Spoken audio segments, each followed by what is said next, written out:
자, 현재 미국과 이란 측에서 계속해서 갈등이 악화가 되고 있는 모습이에요. 자, 그러면서 이란의 정권 교체, 노골적인 트럼프, 지도자 선정 관여하겠다라는 이슈가 나와주고 있는데, 최근까지만 해도 이런 일이 발생이 되니까 어떻게 돼요? 국내에 있는 코스피 시장이 전체적으로 박살날 수밖에 없는 상황이 발생이 되었다는 거예요. 자, 하지만 실질적으로 그 이후로 어떤 일이 발생이 되었냐? 미국 측에서 이란에 직접적인 공격이 나와주면서 이러한 불안한 요소를 어느 정도 해소시키고 있는 모습이 나와주고 있었다는 거예요.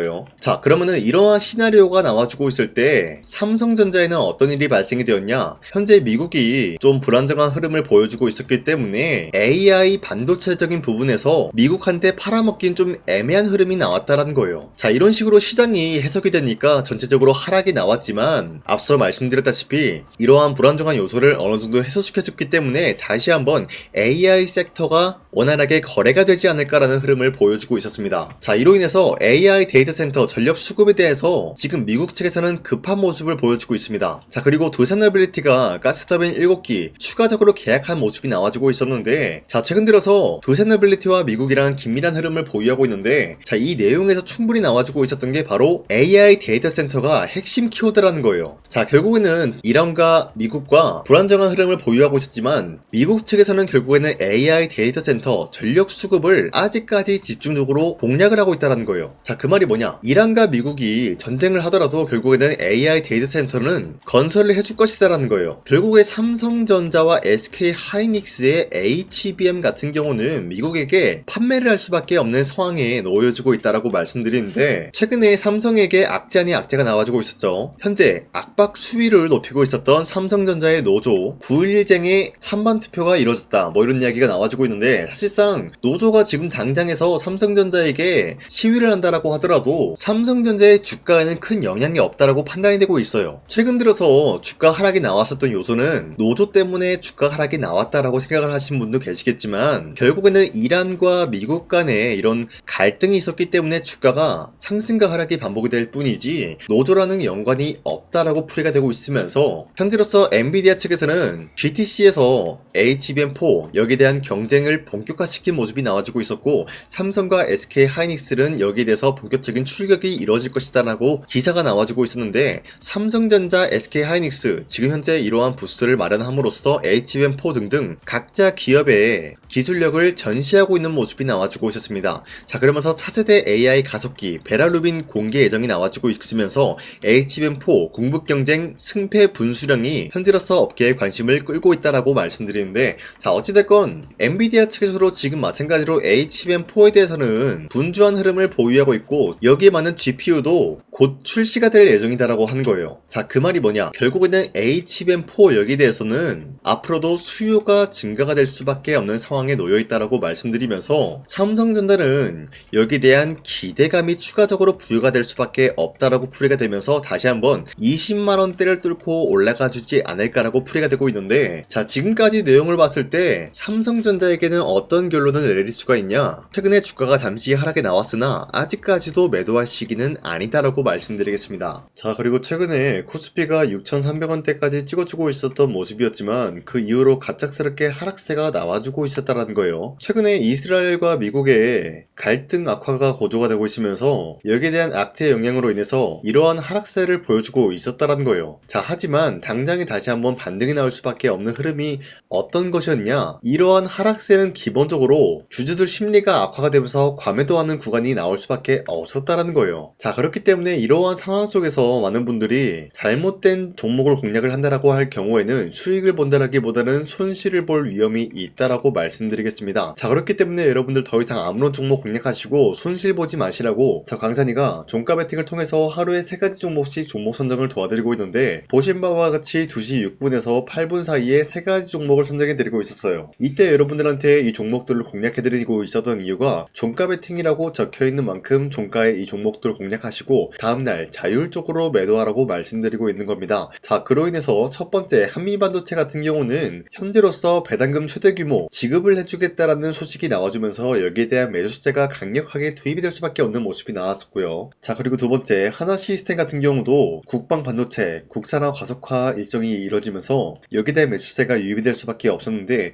기본적으로 국방 반도체랑 하나 시스템은 어떤 연관이 있냐? 기본적으로 하나 시스템이라고 하면은 방산 관련주다라고 말씀드리는데, 이러한 방산의 반도체에 투입이 되면서 여기에 대한 기대감을 불러올 수밖에 없었다라고 말씀드려요. 자, 그리고 마지막으로 LIG 넥스원 같은 경우는 함대공 유도탄 여기에 대한 조립 점검장 준공 소식이 나와주면서 사업적인 영역에 대해서 이제부터 분주하게 움직일 수밖에 없는 흐름을 확보했습니다. 자, 이렇게 말씀드리면 여러분들이 헷갈릴 수가 있기 때문에, 첫 번째 한미반도체 같은 경우는 최근에 갑작스러운 하락세를 보유하고 있었지만 당장의 어제와 오늘 같은 경우는 상승세가 나와주고 있었다는 거예요. 자, 그렇기 때문에 현재로서는 3월 5일 고점 18%까지 찍어주고 있었던 모습이고요. 종가 17% 상승 마감이 되었다는 거예요.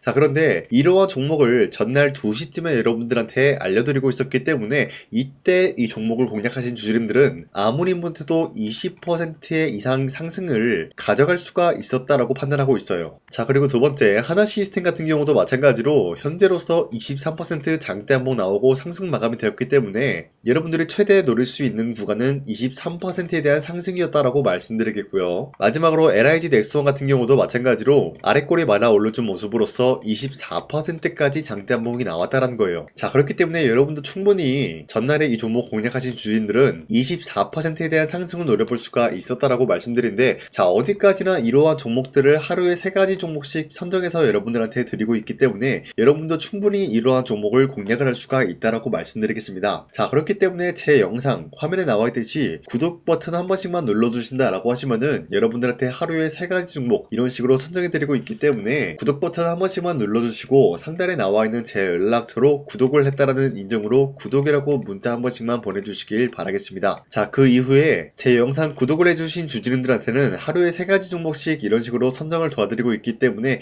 우리 함께 이러한 종목들을 선정해 나갔으면 좋겠습니다. 우선 제 영상에 구독과 좋아요 이거 한 번씩만 눌러주시길 바라겠고요. 지금까지 제 영상을 끝까지 시청해주신 우리 주주님들한테 제가 한 가지 선물을 드리고 싶어서 말씀드리겠습니다. 자, 우선은 그 선물을 드리기 전에 제가 여러분들한테 그동안 어떤 종목들을 공략을 해드렸는지 잠깐 말씀드릴까 하는데요. 제가 여러분들한테 2024년도 11월 4일 이때 하나오션 27,000원 라인 때 추천해드린 거 아시는 분들은 아시는데요. 자, 이러한 내용을 여러분들한테 문자받아 사이트를 통해서 대량으로 문자를 발송했었던 내역이 그대로 남아있어요. 자, 보신 바와 같이 2024년도 11월 4일 오전 8시 28분에 장 시작하기 전에 여러분들한테 하나오션은 강산이 상반기 히든 종목으로서 무조건 공략을 해야 되는 종목이다 라고 말씀드렸어요. 자, 이때 매수가 27,000원 라인대를 잡아드리고 있었던 이유가 이때 당시 미국의 군함 대규모 발주 소식과 트럼프가 동맹국을 이용할 것을 예고하고 있으면서 한국 조선기업은 큰 수혜를 입으면서 주도 섹터로 전환이 될 수가 있는 흐름이다 라고 말씀드렸는데, 자, 이때 보신 바와 같이 발신번호 상단에 나와 있는 제 연락처랑 일치한 모습을 확인할 수가 있습니다. 자, 이 번호를 지금까지 쓰고 있는데 이때 당시 문자가 423건 발생하면서 우리 구독자 423분 이분들은 하나오션 매수가 27,000원 라인을 공략을 해야 된다라는 문자를 받아오셨을 거예요. 자, 이뿐만이 아니라 두 번째 이슈페타시스 같은 경우도 마찬가지로 2024년도 12월 12일 21,000원대 라인을 공략을 해야 된다라고 말씀드렸는데, 자, 보시면은 이때 종목 선정을 해드리고 있었던 이유가, 자, 이때는 좀 재밌었어요. 유상증자를 통해서 이슈페타시스가 제2호 회사를 인수하려고 하는 목적이 나왔는데, 자, 어디까지나 제2호 회사를 인수하는 게 이슈페타시스에게는 큰 악재가 될 수밖에 없었어요. 그 이유가 뭐냐? 바로 주주들 돈으로 PCB기판에서 2차 전지 산업을 진행을 하겠다라는 의지가 나왔었기 때문에 주주들의 반발이 심할 수밖에 없는 상황이었죠. 자, 그런데 금가번으로 인해서 유상증자가 불발이 되고 있었어요. 자, 이러한 상황이 지속이 된다라고 할 경우에는 결국에 이슈페타시스는 어떻게 되냐? 제2호 회사에 대한 인수 포기가 나올 수밖에 없었다라는 거예요. 그 말이 뭐죠? 주가 회복이 될 수밖에 없는 전망이 보여지고 있었기 때문에 여러분들한테 저점 구간인 2만원 라인대를 공략을 해야 된다라고 말씀드렸습니다. 자, 이때 보시면은 문자 723건 발생한 모습이 나왔었고요. 우리 구독자 723분 이분들은 이슈페타시스 저점을 잡을 수 있는 기회가 주어졌다는 거예요. 자, 그리고 마지막으로 부산노빌리티 같은 경우도 마찬가지로 2024년도 12월 27일 18,000원 라인대 여러분들한테 추천을 해드렸었는데, 있었는데, 자, 이때 이 종목을 추천했었던 이유가 전 세계적으로 원전에 대한 수요가 증가가 되고 있고 북미와 유럽 여기에 대한 진출 기대감이 있었기 때문에 매수세가 유입이 될 수밖에 없는 전망이 나와주고 있었고 주도 섹터까지 노려볼 수 있는 흐름을 갖췄다라는 거예요. 자, 그로 인해서 여러분들한테 두산에빌리티 18,000원 라인대 잡아드리면서 우리 구독자 921분 이분들만큼은 이 종목을 공략을 할 수가 있게 도움을 드리고 있었다라는 거예요. 자, 마찬가지로 12월 27일 장 시작하고 난 이후로부터 여러분들한테 선정을 도와드리고 있었고 상단에 나와 있는 제 연락처 그대로 일치한 모습을 확인할 수가 있었습니다. 자, 이런 식으로 여러분들한테 2024년도에는 세 가지 종목들을 공략을 도와드리고 있었습니다. 하나오션 먼저 보여드리자면요, 24년도 11월 달이면은 대략적으로 이 지점이 되겠습니다. 이때 여러분들한테 27,000원 라인대 잡아드린 모습으로서 저점을 다지고 있을 때 여러분들한테 공략을 해드린 모습 확인할 수가 있었습니다. 자, 그런데 이 지점까지 지금 봤을 때 거의 10배 가까운 상승이 나왔는데 지금까지 이 종목을 들고 있는 주주님들은 저 강산이가 다시 한번 축하드린다라고 말씀드리면서 이러한 상승 모멘텀은 이수페타시스 역시 마찬가지로 24년도 12월 12일 이때가 바로 이 구간이었는데 이 종목도 마찬가지로 저점 대비해서 6배 이상의 상승을 만들어 나가고 있는 모습이 나타났습니다. 자, 그뿐만이 아니라 두산에빌리티도 24년도 12월 27일 바로 이러한 부근이었는데 이때부터 지금까지 확인해본 결과 거의 4배에서 5배 상승까지 충분히 노려볼 수 있는 흐름을 만들어 나갔습니다. 자, 어디까지나 이런 상승에 대해서는 상승 모멘텀이 굉장히 중요하다라고 말씀드리면서 여러분들이 24년도에 하나오션과 이수페타시스, 두산에빌리티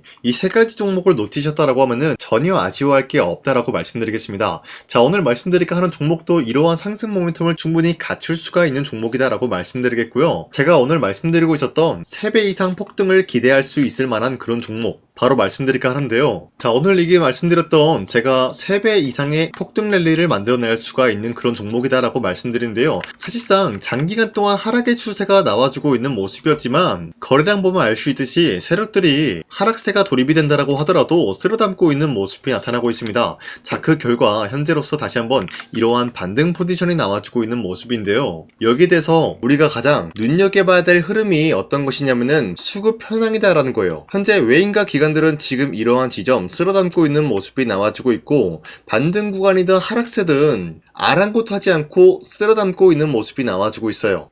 자, 어떻게 보면 이러한 구간이 매집 구간이다라고 말씀드릴 수가 있는데요. 이 종목이 어떤 종목인지 분석을 해본 결과 굉장히 충격적인 결과가 나왔다라는 거예요. 바로 현대차와 테슬라 같은 경우가 로봇 산업에 대해서 경쟁을 하는 구도가 나와주고 있습니다. 보신 바와 같이 현재로서는 현대차의 아틀라스 그리고 테슬라의 옵티머스 같은 경우가 각자의 기술성이 전 세계적으로 인정받고 있는 모습이 나와주고 있는데 테슬라는 어디까지나 로봇 섹터가 두 번째 기획이었죠. 자, 첫 번째는 기본적으로 전기차였고요. 두 번째는 로봇, 그리고 마지막으로 스페이스 항공 관련되어 가지고 단계별로 성장성이 뚜렷한 모습을 연출하고 있어요. 자, 그런데 이러한 상황 속에서 현대차가 로봇 관련되어서 기술력을 뽐내고 있다는 것은 테슬라가 이를 견제하기 위해서 어떤 것을 만들어낼 것이냐, 당연히 로봇에 대한 시장 선점을 위해 나서기 위해서 분주하게 움직일 수밖에 없는 상황이 나타난 거예요. 자, 그러면 기본적으로 어떤 일이 발생이 되냐, 로봇에 대한 수요는 증가가 될 수밖에 없는 상황이다라는 거예요. 자, 그러면은 로봇의 수요가 증가가 된다라는 거는 기본적으로 로봇에 들어가는 부품 같은 경우도 수요가 증가될 수밖에 없는 상황이 나타난 것이죠. 자, 그런데 로봇에는 액추에이터 등등 굉장히 많은 부품이 들어가는데 그러한 부품들 중에서 우리가 한 가지 종목을 선정을 한다라고 할 경우에는 막대한 상승세를 노려볼 수 있는 기회까지 주어진다는 거예요. 자, 그런데 이러한 로봇 산업에 들어가고 있는 메모리 기술이 바로 LPDDR5다라는 건데 이러한 기술력을 쉽게 말씀드려서 정보를 처리할 수 있는 능력을 갖추고 있는 것이 바로 LPDDR5다라는 거예요. 자, 앞서 말씀드렸다시피 로봇에 대한 수요가 증가가 된다라고 하면은 기본적으로 부품 같은 경우도 수요가 증가가 된다라고 말씀드렸는데 현재로서 DDR5 같은 이런 메모리 카드가 수요가 폭증이 됨으로써 가격 또한 마찬가지로 폭증이 되고 있다는 거예요. 자, 실질적으로 8만원에서 10만원대 하던 메모리 카드 같은 경우도 현재로서는 수요 폭증에 따라서 40만원에서 50만원까지 가격적인 부분이 4배에서 5배나 상승이 되고 있는 모습이 나타나고 있다는 거예요. 자, 그러면은 사실상 메모리 관련 관련된 종목을 지금 매수한다라고 할 경우에는 이미 고점에서 매수한 거나 다름없기 때문에 DDR 관련된 종목을 지금에서 공략하기는 굉장히 버겁다라는 거예요. 자, 하지만 로봇에 들어가는 것은 기본적으로 LPDDR5만 있는 게 아니라 2170 배터리도 대량으로 탑재가 될 수밖에 없다라는 거예요. 자, 그런데 지금 상황에서 우리가 2170 배터리 관련주를 잡기에는 너무나 많은 종목이 있다라는 거예요. 자, 하지만 그럼에도 불구하고 우리가 2170 배터리 관련주를 반드시 공략을 해야 되는 이유가 뭐냐면요, 바로 테슬라의 로봇 관련주는 지금 일론 머스크가 계획을 하고자 하는 방향성의 두 번째 섹터라는 거예요. 자, 그리고 앞서 말씀드렸다시피 일론 머스크의 마지막 계획은 바로 우주 스페이스, 우주항공 관련된 기술력을 보유를 하는 것이 목적이다라는 거죠. 자, 그런데 스페이스X에 투입이 되고 있는 것이 바로 21700 배터리이기 때문에 2170 배터리의 수요는 앞으로도 점차 증가가 될 수밖에 없는 상황이기 때문에 우리가 2026년도 반드시 잡아야 될 종목은 2170 배터리다라고 말씀드리겠습니다. 자, 그런데 기본적으로 2170 배터리 관련주를 아무 종목이나 공략을 하는 것이 아니라 국내 소부장 기업들 중에서 테슬라의 2170 배터리를 만들기 위해서 필수한 기술력을 납품을 해주는 기업이 있다는 거예요. 자, 그런데 이러한 기업의 성장성은 앞으로도 분명히 뚜렷할 수밖에 없는 게 앞서 말씀드렸다시피 전기차에도 들어가고 있고 로봇 섹터에도 들어갈 수밖에 없는 흐름 만들어냈다는 거예요. 자, 그뿐만이 아니라 스페이스라는 막대한 사업에도 투입이 될 수밖에 없는 흐름이다라고 말씀드린 만큼 우리가 국내 이 기업을 반드시 공략을 하게 될 경우에는 막대한 상승세를 노려볼 수가 있다라고 말씀드리겠습니다. 자, 이러한 구조가 있었기 때문에 여러분들한테 이렇게 말씀을 드리고 있는 것인데, 현재 이러한 구간에서는 외인과 기관들이 쓸어담고 있는 모습이 나와주고 있었고,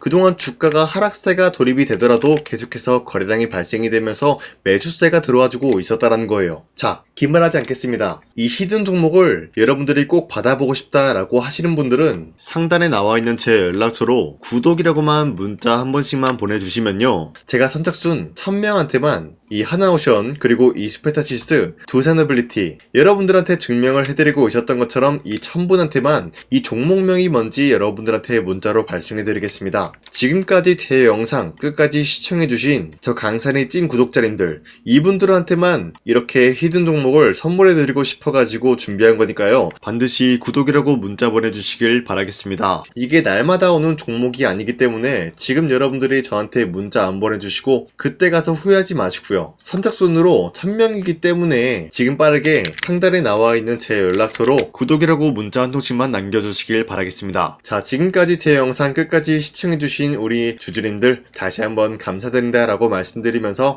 영상 마무리하도록 하겠습니다. 자, 지금까지 강산이었습니다. 다음 시간에 뵐게요.